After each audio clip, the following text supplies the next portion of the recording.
Macaron stations shall commence, and this beautiful soul is still here, so he's here to do exactly that. And we're doing macarons in 3 ways, right? So I was blown away by the fact that I thought when I was tasting macarons that each color had a different flavor. No, guys, I've been fooled. I've done that all in my mind. It's just so crazy how the power of presentation can do exactly that. So here's something that I want you guys to try. Try and see if you can pay attention to how all this is coming together, because we're going to share a lot of tips. Everything from a bright berry confit to a small chocolate ganache, and then we've got a rich salted caramel. Each one of these are going to be bringing something totally different to the table. So whether you're baking for fun or getting fancy for an event, these are filling ideas that are going to be taking macarons to the next level. So let's do exactly that. And I see we've got a lot going on. Yes. So what are we starting with? We start with the caramel. Okay. So I have my cream here, my pan here. I'm going to warm up the cream. Okay. Very important, because my caramel is going to be more than 160 degrees. So if I pour my cold cream, it blocks. Oh, and how do you get the ratio of salt right in the caramel? Because you don't want it to obviously overpower it. And there's a very, very fine and specific balancing point in terms of like, yes, that's the perfect amount of salt. Have you gone through many, many years of figuring this ratio out? Eyeball. Ah, is this another one of the eyeball? Yes. So it wasn't just the vanilla you were talking about. It's also the salt, the salt. Okay, well, let's eyeball away. Is that salt, right? That's sugar. Oh, that's sugar. That's okay, the sugar. Cool. And to have a caramel that never fails, it's to put a little bit on your pan. You wait until the first sugar melts completely, and then you add little by little. Okay, so slow and steady, and yes, you've got to pay attention. You can't go off and watching TV while making something like this. No. All right, okay. No. You will burn your house. We are all paying attention to this, and it looks like the cream is starting to boil. Is that what you want to be happening? Yes, exactly. I want it to be warm. Here I have my sugar, and while this is heating, I just want to talk quickly about the ganache. Ooh, that's yes, already made. Good. How did you put this together? So it's just chocolate that I've chopped, and then I warm my cream, and I pour into my chocolate and just blitz it. Oh, wow, nice. It. So this is actually kind of like set, or is it still setting? It's exactly set. This looks perfect, and oh gosh, it smells amazing. Right, so we've got chocolate ganache, we've got salted caramel. Yes. And then?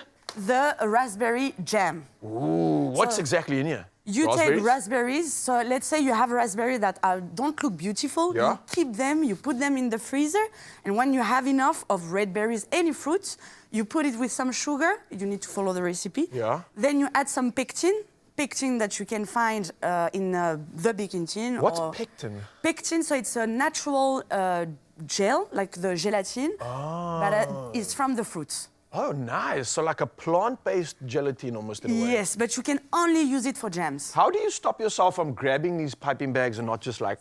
I don't stop myself. Now, one thing that I'm actually grateful for, and I'm not sure that many people are aware of this, but you've actually now like officially relocated to South Africa, right? Yes. So you living here? Yes. Wow. Firstly, I'm excited about that because that means we get this like all the time, right? Yes, exactly. What was the reason for making that big move? So honestly, Paris people are very depressed. So we have a lot, but we don't have the happiness. Okay. So I came here for a job opportunity, and after the first week, I was like, I'm not moving anywhere. And then I found a South African guy. Oh, then you knew, we hooked, eh? So a Safa just swept you off your feet and locked you in for good. Yeah. Ah, okay, I like that. Our gents have that effect on some of the ladies, and I think you probably had the same effect on him, having the accent and having the beauty and all. But well done on this incredible move, and that obviously led you to then open up your spot, right? Yes, exactly. Where's it based? Just as a reminder for South Africa. So it's based in Observatory in Cape Town, and I do workshops, I do consulting for businesses who wants to upskill their team or just want to start the baking business and they don't know how. They come to me, they train with me, and I'm there to coach them. Okay, let's show them exactly why they need to come to you, because clearly you're doing amazing things and we're getting caught up behind you. So let's finish off this salted caramel. I'm dying to figure out how this actually truly comes together. Cream's hot. There we go, to a bigger... Sorry, I could have helped you there. You should have just asked me. Okay, that's going to make a lot more sense. I can see it now starting to melt already. Exactly. If the cameraman can catch that. So the sugar needs to fully melt, right? Yes, and then you stir. Once it starts to melt like this, if you don't stir, it will get burned. So I always stir from now. And you see, you will have little crystal of sugar, because the particularity of sugar is when it's not melted, it attracts. It's like the candy. You know the candy Yes, back then? yes, yeah. You put in sugar and then you have the sugar built around. Yes, it almost like attracts it in a way. Exactly. So if you have something that is not melted, it will always stay in your caramel. Ah, great tip there. That makes absolute sense. Okay, I'm with you on this one. And then, again, the consistency. I mean, not the consistency, but the fact that you need to be present in this. I think the skill in baking seems to be that you cannot go anywhere. Yes. You need to pay attention to this one. So I think we need to just rush through some of the steps in terms of how we're finishing this. We might not have some time, so maybe you can talk us through how we get this one done. Yes, so once the sugar is melted, you have the right color. You need a brown color because it's what will give you the taste.